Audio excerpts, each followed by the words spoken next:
Well, I passed all kinds of exits for the Illinois South area on my way back from Nashville. Andy Waterman, of course, is with Illinois South Tourism, and we have a very special guest, John Goldsmith, who is DeMoulin Museum curator and founder. And we were just chatting a little bit before we went on the air, and I did a story years ago at the museum, and it's fascinating. How many years ago was that? You guys have been around how long? Yeah, we opened in March of 2010, and you were there late summer, I think, of 2010. So it's been 12 years. We had not been around long, and I'm glad that our paths have crossed again these years later. But, I am too. Greenville, Illinois is just a fantastic, I would say small town, but I don't know if that's offensive to you. No, not at all. We're a population of around 6,000, 6,500, and I think we have a lot of great things going for us on the tourism side. We have a lot of museums, not only the DeMoulin Museum, but several others. And people that come, I think they can spend a day and see a lot of interesting and, in our case, quirky, weird things at the DeMoulin Museum. Yeah, let's dig into that, because I remember it kind of started with these brothers and initiation devices for like different kind of clubs, right? Yeah, you know, this is a tough museum to promote and explain, because when you say spanking machines and collapsing chairs, you get some strange looks. Yeah, Josh just kind of did a frown going, what? I'm on the website right now, and I cannot figure out what the running theme is. Well, let me give you a little bit of the history. So this company was founded back in 1892. And originally they were a maker of things for a group called the Modern Woodmen of America, which was a fraternal organization that sold insurance. And DeMoulin's was basically the one-stop shop if you had a fraternal lodge, anything you needed, from the regalia to all of the other things you needed for the lodge. But the niche that these guys had were the initiation devices, these crazy contraptions that grown men used on grown men in a fraternal lodge in the name of fun and brotherhood. And so things like, you know, the trick chair that collapses and fires a blank, the lifting and spanking machine, the lifting and spraying machine. And they had patents on probably 15 of these different devices through the early 1900s. And the three brothers that were part of this company made a fortune selling all of these things back at the turn of the last century. Wow. And they were doing this in Greenville, Illinois? Yeah. Yeah, absolutely. Who were they selling them to? And I feel like the collapsing chair that fires a gunshot. It's a blank. Or the blank. No live bullets involved. Perfectly safe. Or the lifting spray could only be used once. Yeah. Because, you know, fool me once, shame on you. Fool me twice. That's a great question. And lodge initiation was an entertainment. It was meant to be fun, except for the person who's being initiated. Mm-hmm. But once you're initiated, you get to watch everybody else after that be part of the fun. And that's another reason why a lot of this stuff was so secretive, because you didn't want everybody in town knowing that people were riding goats and sitting in trick chairs and spanking each other on the bottom and firing blanks. And it would take away from the surprise element of it as well. And so, going back to your earlier question, there were tons and tons of these fraternal orders back through, you know, World War I into the 1920s. Groups like the Modern Woodmen of America, Woodmen of the World, the Odd Fellows, the Knights of Pythias, Improved Order of Red Men. Fred Barney and the I Water was Buffaloes. just thinking that. Somebody just said, I love that museum and have gone twice. How did you, John, get involved and decide to kind of create this thing? I never in my wildest dreams, as a boy growing up in Greenville, thought that someday I would be the historian for this company and their family genealogist. I never worked there. I'm not a member of their family, but my connection is my mom. And my mom, Norma Goldsmith, was a 50-year employee of this company. She was a seamstress there. And over time, she began to collect the history of this company. And in 2000, she decided that she was going to get serious about this hobby. And she said, you know, son, we're going to start bringing this stuff back to Greenville, where it was originally made. And that's how I got involved. And so until she passed away in 2007, we were just amassing this collection of DeMoulin history, not only the initiation devices, but band uniforms that they've made over the years. They had a graduation cap and gown department until the early 80s. They made furniture for churches and lodges. They made things for circuses. This company's done a lot of stuff over its 130 years, and that's another important point. They're still in business today. And provide band uniforms to schools across the country. And I guess your mom, she was a seamstress, she was in that department? One of the interesting things I learned after my mom's passing was that she had kept meticulous notes of every band uniform she ever worked on. She wrote down the date, she wrote down the school, she wrote down the notes, because she made the prototype of the emblems that would go on to the uniform before they were mass produced. And I'll tell you, having a mom that was an outstanding seamstress as a kid was fantastic. Yeah. Because I had the best Halloween costume. Anytime I was in the school play, Mom made those things.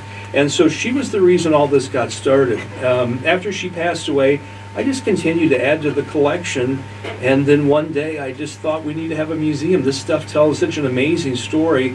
Parts of it tell such a quirky, weird story, and I knew that would be a hook and a draw to the community, which it has been.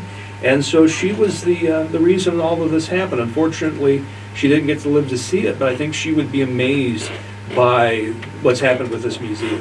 How hard was it for you to find some of these devices? I have traveled all over the country, and that could probably take up another show of its own. Some of the places I've been, the barns and old lodges I've crawled through, it's kind of like, you know, an antique picker type situation. And probably, that TV show on Yeah. the History Channel. It's very similar to that, because I've been in a lot of crawl spaces and attics and places like that. and a lot of people probably not stuff. knowing what Yeah. it was. Because a lot of these things, I mean, it just looks kind of like a seat or a Yeah. clapping machine. And you're like, what was this used for? The great thing is this company, they've labeled everything. And so when people find things, and this happens on a regular basis today, they'll call, they'll email, they'll message the museum. I found this, it was my grandfather's, I found this in an old lodge. What is it? What does it do? What is it worth? Are you interested? And so that's how a lot of the things end up finding their way back to Greenville, to the museum. And the early years before the museum, it was covering a lot of miles and a lot of eBay transactions and going to a lot of auctions. But over the last 12 years, the things have found their way back to Greenville, and it's a lot of fun. If spanking machines and riding goats and trick guillotines are not your thing, then this is probably not the place for you. I just watched a video on the website, and it does seem like you would need some demonstrations to get a full kind of understanding of how the spanking machine works. I'm sorry I didn't bring one with me. I just didn't have room. Well, we'll talk off the air. But is that what you do? Is that when do groups, can they just wander in off the street, or do they have to have a special time because you got to go through the whole? We're open every Saturday year-round from 10 until 2, and most of the time I'm there. But one of my favorite things are the group tours. We love to have a busload of people. Whether it's a school group or a church group or a senior citizen group, and we get a lot of groups from the St. Louis area that make that trek over to Greenville to see our weird little museum. And that's the reason I love the group tours, because I'll do a program about 20-25 minutes. As you see in the videos, I dress in a period outfit, and then we demonstrate the pieces. We try to get people engaged. This is a museum that is hands-on to a certain degree. And if you're willing to get initiated and try some of this goofy stuff, and if you don't mind having water squirted in your face or, you know, that sort of thing. It's all very simple and fun. There is nothing, when we say initiation and Josh's eyebrows kind of raise, this is old school fun. Yeah, I think that the tragedies that we've seen on college campuses with initiations have tainted the view of this, and you're absolutely right. This was innocent fun back then. It was not meant to demean, degrade, endanger anybody. It was to maybe, you know, to go back to the old TV commercials, to knock that battery off your shoulder, to knock you down a little bit, no matter how important you thought you might be. Everybody went through the same initiation. It was entertainment in 1900.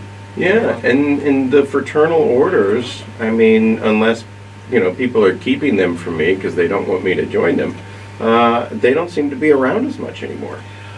And I think that most people don't realize that's been happening for a long time. The heyday for fraternalism was about 1890 through roughly 1920. And by 1930, DeMoulins saw that the membership in these lodges was decreasing that early. And that's why they shifted into the other things. And so, yeah, you don't see that as much. There are a few, like the Odd Fellows are starting to make a bit of a comeback in some areas. And today you still have, moose lodges and elk lodges and a few things like that, but certainly not like it was 100+ years ago. If someone wants to book a tour and bring a bus over, how do they get a hold of you guys? A couple of different ways. They can go on the website, which is DeMoulinMuseum.org. They can call the museum at 618-664-4115. Of course, we have a Facebook. They can message us through that. We have Instagram. There are a lot of ways that you can follow our adventures. We post videos of some of the things. But again, we love those tour groups, and you can schedule at any time. And I think it'll be a very memorable experience. It'll be something you'll be talking about for a while. And you can really make a whole day of it in Greenville, Illinois. We got to go to Andy for some of the best food there. I mentioned it a bajillion times, but Kahuna's. I mean, you got to go there. And then obviously make your way to Marcoot. That's always a great time because not only do they have, I mean, especially with, I hate to say it, the holidays are coming up. Their stuff with their charcuterie boards, off the charts. Fantastic. I actually just took some cracked pepper cheese in the RV, and you were saying that you opened your refrigerator and found something. Yeah, my wife bought some sriracha cheese curds. Oh, the curds are the so best. good. And I was like, this is pretty spicy. What is it? I looked down, and sure enough, it's Marcoot. Yeah, yeah. And they have so many different cheeses to choose from. Plus, you can go and you can actually see them milk the cows, and you can see them pull the mozzarella and do a little taste testing, which I love. And again, remind people, Greenville, Illinois is what, 45 minutes from downtown St. Louis? Yeah. I mean, it's an easy little hop, skip, and a jump. Straight shot on Interstate 70. Yeah. Lots of beautiful countryside. You can see the cows and all the other critters in the cornfields and things. Nice, relaxing drive. Yeah. Not too far at all.